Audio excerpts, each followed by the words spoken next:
You might be asking why I saw the new Thor, and the answer to that is that I have a dad that I'm still on good terms with and wanted to go see it. I also thought it would be interesting to watch as I haven't seen Infinity War or Endgame, nor did I even know a new Thor was coming out, so I thought it would be fun to see if I could understand anything that was going on. Sadly enough, I did understand the story because this felt like a first draft that dot pointed a lot of the major beats but hadn't quite worked out how to get to those beats. There are probably a lot of smaller details that connect to the monolithic timeline that is the MCU, but I couldn't imagine giving less of a shit. A lot of people have been criticizing this film for being over generic with humor that ruins the flow of a dramatic scene and characters that aren't properly developed, which is funny because that's exactly how I feel about every other MCU film I've seen. I honestly don't see the difference between this Thor and all of the other MCU films. That being said, I can't even remember half of them, and they all blur together into something resembling the ending of I Have No Mouth and I Must Scream. Everything felt like it was shot on the green screen with an over-reliance of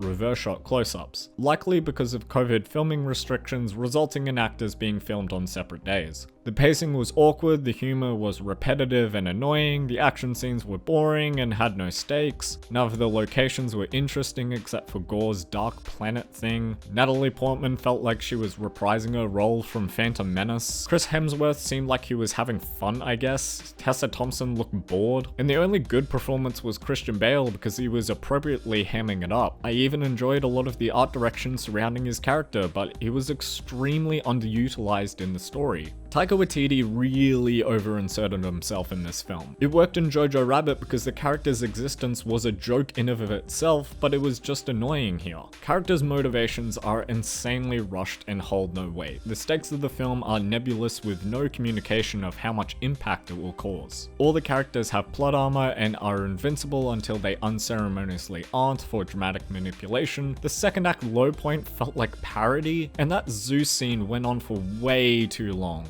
There were way too many awkward romance scenes between Thor and Natalie Portman. There were also way too many scenes of Thor loving his hammer. I get that it's the only bit you can really do with this character, but come on. This was a film I largely forgot about a couple of hours later. 3 out of 10. I also saw Top Gun Maverick, and yeah, it was a sequel to Top Gun. It's very cheesy and over the top, none of the characters are interesting or memorable. The plot is just an excuse for cool action set pieces, but that's the point. You aren't going into this film for the scenes of people talking, you're going into it because you want to see cool action. Those scenes are very well made and hugely entertaining. Unfortunately, like Tenet, the action does not take up the whole film. The romance B-plot was particularly unengaging, and a lot of the scenes really just boiled down to characters reminiscing about Goose, which would have been fine for a couple of scenes, but there was way too many "oh I wish Goose was here" moments. The bar scene where the new characters were introducing themselves was incredibly cringeworthy. When they talked about each other's codenames, it really sounded like they wanted to fuck each other.